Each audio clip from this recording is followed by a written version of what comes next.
और आज हम एक्सप्लेन करने वाले हैं जॉम 100 के चौथे एपिसोड को। तो अब तक हमने देखा कि अकीरा अपने दोस्त केंचो को बचा लेता है और फिर दोनों एक बिल्डिंग की छत पर डेरा डाल लेते हैं। अकीरा एक ज़ॉम्बीज़ का गेम खेल रहा था, वही केंचो दोनों के लिए खाना बनाता है और अकीरा की लिस्ट में घर पर कैंपिंग करना भी लिखा था। इसके बाद अकीरा खाना खाने बैठता है जो कि उसे बहुत टेस्टी लगता है। अकीरा केंचो से कहता है कि उसे तो सब कुछ आता है, इसीलिए वो इतना पॉपुलर है। जिस पर केंचो कहता है कि खाना बनाना तो सबको ही आना चाहिए, शायद इसीलिए तुम अभी तक सिंगल हो। केंचो की इस बात से अकीरा बहुत गुस्सा होता है और कहता है कि वो आज ही एक लड़की पटा के दिखाएगा। फिर वो दोनों छत से नीचे देखते हैं, लेकिन नीचे तो कोई भी जिंदा इंसान नहीं था, तो लड़की तो बहुत दूर की बात है। फिर केंचो अकीरा की बकेट लिस्ट पढ़ने लगता है कि उसे तो एक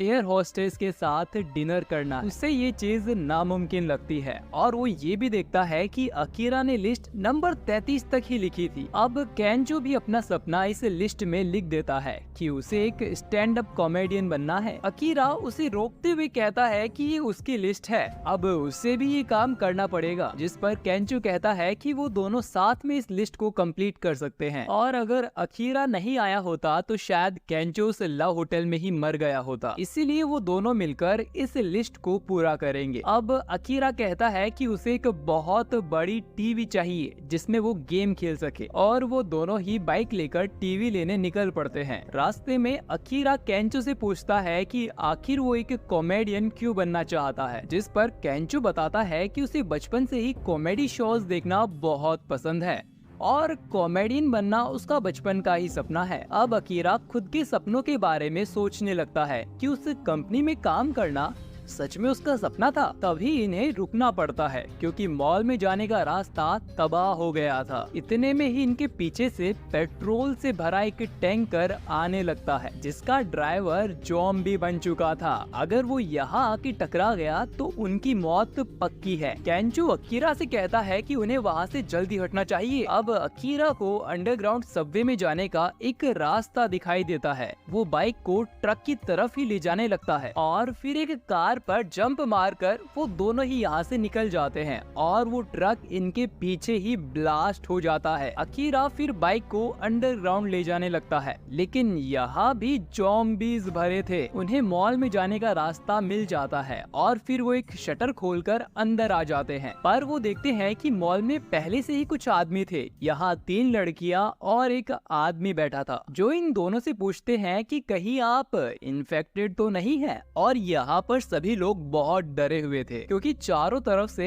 इन्हें ज़ॉम्बीज़ ने घेर लिया था। केंचो बताता है कि वो एक स्टोर के अंदर हैं। इससे अच्छी बात क्या होगी क्योंकि यहाँ पर इन्हें खाने की कमी नहीं होने वाली। अब ये लड़कियाँ खुद को शांत करने के लिए बियर पीने लगती हैं और बाकी सबके लिए भी कुछ खाने को लाती हैं और सभी खाने के लिए एक ही जगह पर बैठ जाते हैं। फिर अकीरा और केंचो को रियलाइज होता है कि यही तो उनकी लिस्ट में लिखा हुआ था, लड़कियों के साथ डिनर करना। इसके बाद ये सभी एक दूसरे को अपना नाम बताने लगते हैं। वही वो आदमी बहुत डरा हुआ था। इन लड़कियों का नाम था रिका, माकी और यूकारी। फिर ये आगे बताती है कि ये जापान में लैंड हुई थी कि तभी ये पेंडेमिक शुरू हो गया। ये सुन वो दोनों ही चौंक जाते हैं क्योंकि ये लड़कियां एयर होस्टेस थी और इनके साथ डिनर करने का सपना अकीरा का पूरा हो रहा था। अब अकीरा इनमें से एक लड़की को पटाना चाह रहा था क्योंकि पता नहीं अब मौका कब मिलेगा, लेकिन उसे समझ ही नहीं आता कि वो बात शुरू कहाँ से करे क्योंकि स्कूल लाइफ में वो स्पोर्ट्स में बिजी था और उसके बाद जॉब करने में। अकीरा फिर हिम्मत करके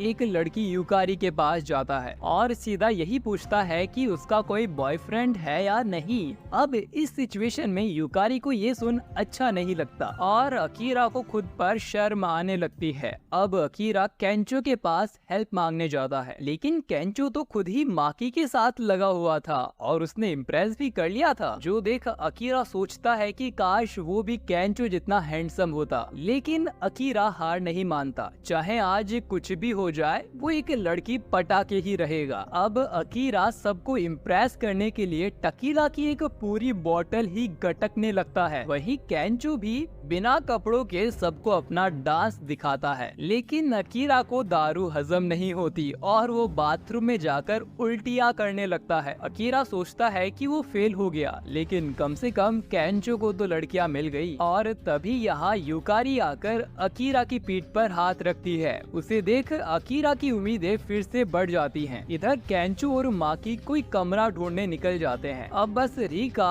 और वो आदमी ही बचा था और हम देखते हैं कि उस आदमी के पैर पर किसी ज़ॉम्बी ने काट लिया था। कुछ देर बाद वो आदमी एक ज़ॉम्बी में तब्दील हो जाता है और इसके पहले कि रिका को कुछ समझ आता, वो आदमी उसको काट लेता है। उसकी चीख केंचो और माकी को भी सुनाई देती है और इधर यूकारी अकीरा को बताती है कि उसे अकीरा की चिंता हो रही थी, इसीलिए वो यहाँ उसे देखने आ गई। और हाँ, उसका ऑलरेडी एक बॉयफ्रेंड है और उसे उम्मीद है कि वो अभी तक जिंदा होगा। ये सुन अकीरा का सपना फिर से टूट जाता है। इधर जब केंचो नीचे आता है तो देखता है कि रिका एक ज़ॉम्बी बन चुकी थी। वो सीधा केंचो पे अटैक करती है। केंचो तो उससे बच जाता है, लेकिन नशे की वजह से मीका नहीं बच पाती और रिका उसे काट लेती है। रिका फिर से केंचो पर हमला करने आती है तो केंचो पास ही में पड़ा एक भारी सा बैग उठाकर रिका के चेहरे पर मार देता है, जिससे रिका कुछ देर के लिए शांत हो जाती है। केंचो रिका को मारने के लिए सॉरी बोलता है। इधर अकीरा और यूकारी काफी बातें करते हैं। यूकारी बताती है कि उसकी जॉब भी काफी ज्यादा थकाने वाली है, लेकिन फिर भी वो पैसेंजर्स के लिए जॉब करती रही। एक दिन एक बूढ़े आदमी ने उसे बहुत भला बुरा कहा, जिसका उसे बहुत बुरा लगा, लेकिन ये उसी की गलती है कि उसे लगा कि ये जॉब बहुत शानदार होगी। अकीरा बताता है कि उसे भी अपनी जॉब शुरुआत में बहुत शानदार लगी और अब उसे एहसास होता है कि ये जॉब करना तो कभी उसका सपना था ही नहीं। और अकीरा उसे कहता है कि अगर तुम्हारा सच में सपना एयर होस्टेस बनने का था तो किसी ओल्ड मैन की बातों पे तुम्हें ध्यान ही नहीं देना चाहिए। अब यूकारी भी अकीरा से कुछ कहना चाहती थी, लेकिन तभी उस आदमी का ज़ॉम्बी वहाँ आ जाता है। वो सीधा यूकारी पर हमला कर देता है। फिर अकीरा एक जोरदार मुक्का मारकर उस ज़ॉम्बी को दूर कर देता है, लेकिन कोई फायदा नहीं होता क्योंकि वो यूकारी के कंधे पर काट चुका था। यूकारी अकीरा से कहती है कि उसे यहाँ से चले जाना चाहिए, लेकिन अकीरा को ये ठीक नहीं लगता। फिर यूकारी अकीरा को गले लगाकर कहती है कि जब वो बचपन में पहली बार प्लेन में बैठी थी तब उसे उल्टियाँ होने लगी थी। तभी एक एयर होस्टेस ने उसकी पीठ को रब किया था, जिससे उसे बहुत अच्छा लगा था और उसने तभी से सोच लिया था कि बड़ी होकर वो भी एक एयर होस्टेस बनेगी और उसे अपना काम बहुत पसंद है। फिर अकीरा रोते हुए कहता है कि उम्मीद है कि वो भी अपना सपना खोज लेगा। वो ज़ॉम्बी इनके पास आ रहा था, तभी यूकारी अकीरा को धक्का दे देती है और कहती है कि आज उसे बहुत मजा आया। फिर अकीरा रोते हुए यहाँ से चला जाता है। वो नीचे आके देखता है कि सिर्फ केंचो ही जिंदा बचा था। केंचो बोलता है कि उन्हें जल्दी ही यहाँ से निकलना होगा और उसने सबसे बड़ी टीवी यहाँ से उठा ली है। जो देख अकीरा हंसने लगता है।